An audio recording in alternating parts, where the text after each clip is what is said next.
Mom's words upon opening the door, "You're late," were a perfectly placed, tiny, glittering shard of ice in the already frigid air. It was July, sweltering outside, the kind of heat that pressed down on the pavement and made the air shimmer, but inside their house, the temperature had never seemed to adjust beyond a perpetual, barely tolerated coolness. It was a chill that seeped into the bones, a constant, low-grade discomfort that was as much a part of the family dynamic as any spoken rule. I just nodded, hefting my suitcase, the worn canvas suddenly feeling heavier than it had on the long drive. The weight of the journey, the anticipation, and the unspoken expectations seemed to settle in my shoulders all at once. "Traffic was bad, Mom," I said, my voice deliberately even, a carefully practiced cadence honed over years of similar arrivals. It was a familiar dance, this arrival. Her subtle pronouncements, my practiced placidity, the quiet choreography of our interactions. The week before had been a masterclass in polite exclusion, a subtle, artful demonstration of how not to be truly invited. My brother, Mark, and his wife, Sarah, had been visiting for their annual summer trip, a fixture on the family calendar. I'd been invited, of course, but the invitation had arrived late, a perfunctory inclusion tucked between a text about needing more milk and a reminder about recycling day. The message about their visit itself had been casual, almost an afterthought, as if they were popping in for a quick coffee, not settling in for 10 days, dominating the household rhythm. When I'd tentatively asked if I could join them for a few days, hoping to snag a little sibling time, a few stolen moments of connection, the response had been a beat too slow, a fraction of a second too long. "Oh, we were just planning on it being us this year, you know, just to relax," Sarah had offered, her tone airy, as if she were discussing a spa day, a delicate flower needing perfect conditions to bloom. Mark had chimed in, his voice a little too loud, a little too eager to reinforce the narrative. "Yeah, it's been a crazy year, just want to decompress." The unspoken message hung thick and heavy in the space between their words, a tangible presence. "We don't really want you here disrupting our bubble, our carefully constructed equilibrium." It wasn't the first time. Over the years, as Mark had married and Sarah had cemented her place as the favored daughter-in-law, a position seemingly earned through sheer force of personality and strategic charm, I'd found myself slowly, subtly, being pushed to the periphery. It wasn't overt antagonism, no dramatic confrontations that would shatter the peace. There were no shouting matches, no dramatic ultimatums that would force a reckoning. It was far more insidious, a slow erosion of presence. It was the way Sarah always steered conversations to her achievements, her family's accomplishments, her perfectly curated life, a relentless stream of self-promotion that left little room for anyone else. My own contributions, no matter how significant, no matter the effort invested, were met with polite nods, a brief, perfunctory acknowledgement before the conversation veered back to her orbit, or a swift, almost imperceptible change of subject. It was the way my parents, usually so effusive, their praise flowing freely like a summer river, would become almost reserved when I spoke of my own successes, their words a little more muted, a little less enthusiastic than when they spoke of Mark and Sarah's lives, their achievements seemingly more substantial, more deserving of effusive accolades. The worst part, though, was the quiet erasure, the gradual vanishing act.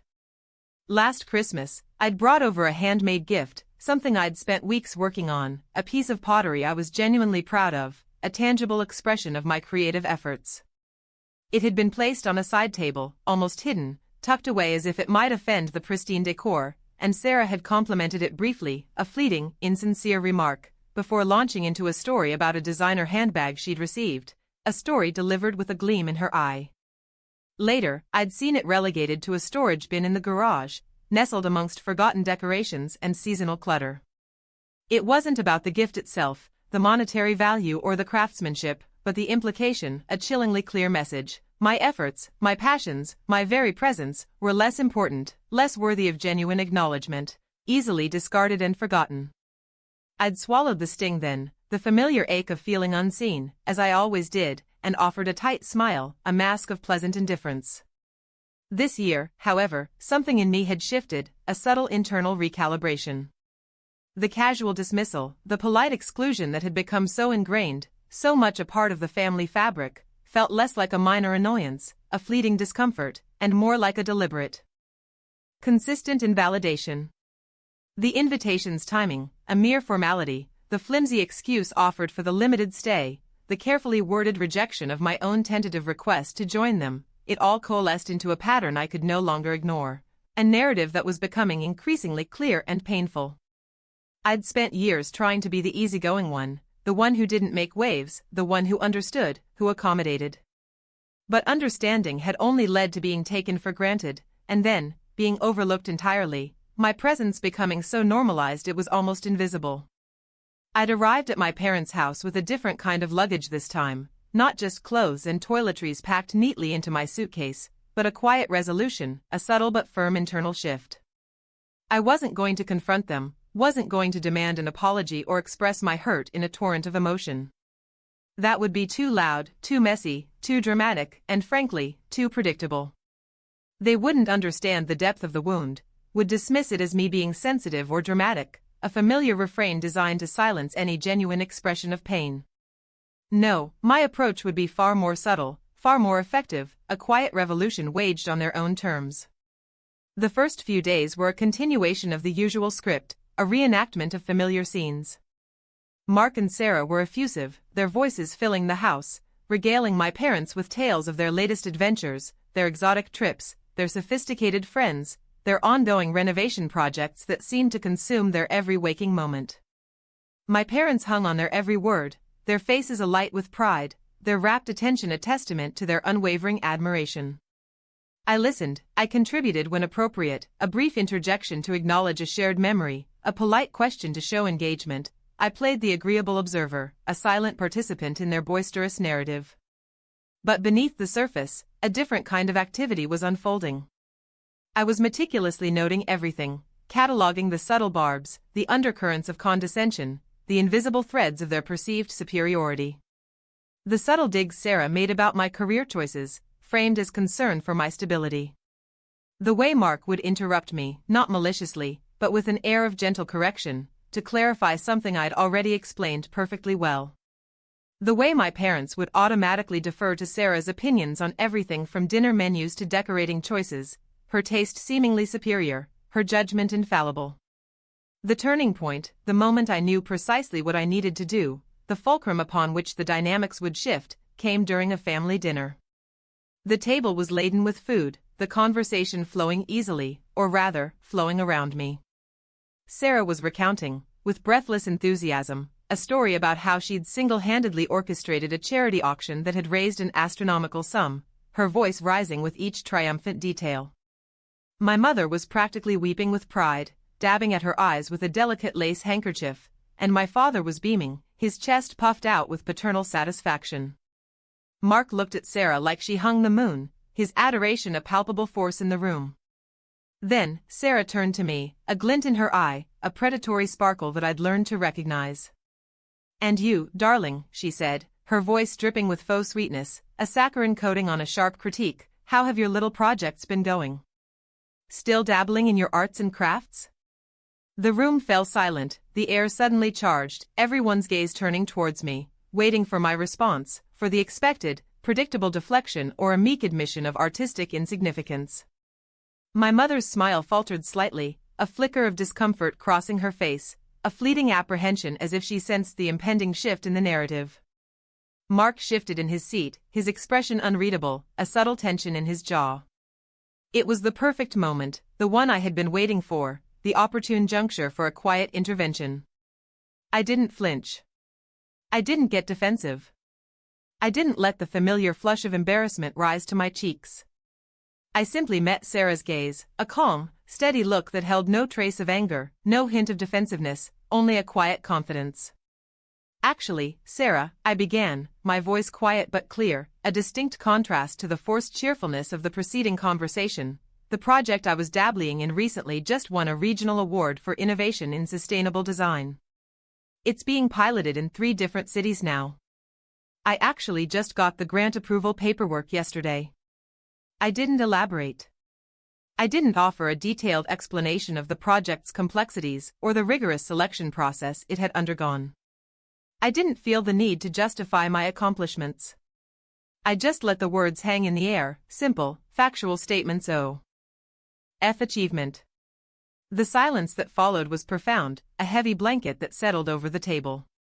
Sarah's smile froze, then slowly, painstakingly, melted away, replaced by a look of stunned disbelief. Her cheeks flushed a deep crimson, a visible wave of mortification washing over her, and she looked suddenly, desperately, for an escape route, her eyes darting around the room as if searching for a hidden door. My mother's eyes widened, her previous expression of pride replaced by a flicker of something akin to surprise, maybe even a touch of admiration, and for the first time that week, they met mine with genuine acknowledgement. Mark opened his mouth to speak, then closed it again, his usual easy confidence replaced by a hesitant uncertainty, his expression now guarded, unreadable. The rest of the evening was a study in shifting dynamics, a palpable alteration in the room's atmosphere. The conversation, which had so effortlessly flowed around me, now seemed to stutter and stall, encountering unexpected obstacles. Sarah, who had dominated every discussion with her vibrant presence, was unusually quiet, her contributions perfunctory, her earlier sparkle entirely extinguished, like a candle snuffed out. She kept stealing nervous glances at me, as if I'd suddenly grown horns, as if my quiet assertion of success had transformed me into something unfamiliar, something to be wary of. My parents, usually so eager to facilitate Sarah's narratives, to bask in her reflected glory, seemed to be struggling to find their footing, their familiar roles disrupted. They kept looking from Sarah to me, a subtle confusion clouding their features, a quiet questioning in their eyes. The next few days were a quiet unraveling, a slow dismantling of the established hierarchy. Sarah's efforts to regain control, to reassert her dominance, felt strained and forced, like a poorly rehearsed performance. Her attempts to steer conversations back to her own triumphs were met with my polite but firm redirection to other topics, a gentle but unyielding shift in focus, or simply a calm, unwavering silence that spoke volumes. The subtle digs stopped. The interruptions ceased. She seemed to shrink, her aura of effortless superiority deflating like a pricked balloon, her confidence visibly eroding. Mark, caught between his wife and his family's sudden reevaluation, became noticeably subdued. He still spoke to me, but there was a new hesitancy in his tone, a guardedness that hadn't been there before, as if he were navigating unfamiliar emotional terrain.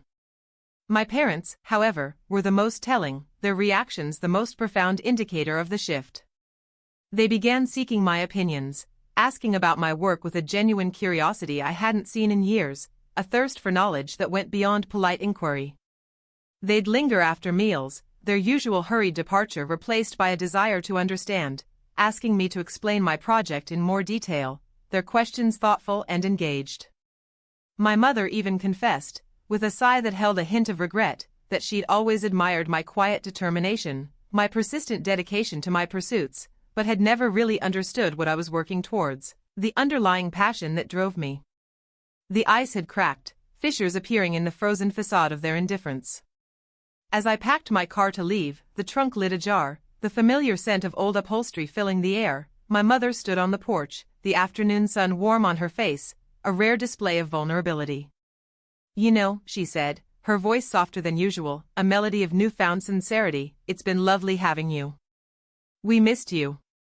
It wasn't a grand declaration, no profound apology for years of subtle neglect, no grand pronouncements of regret. But the words, delivered with a newfound sincerity, felt like a quiet acknowledgement, a gentle recognition of my presence, my value. The air was still cool, a lingering echo of the earlier chill, but it no longer felt quite so frigid, so unwelcoming. I just smiled, a genuine smile this time, the kind that reached my eyes, and said, "It was good to be here, Mom." I didn't look back as I drove away, the gravel crunching under the tires. The quiet was its own kind of satisfaction, a silent testament to the subtle power of self-respect.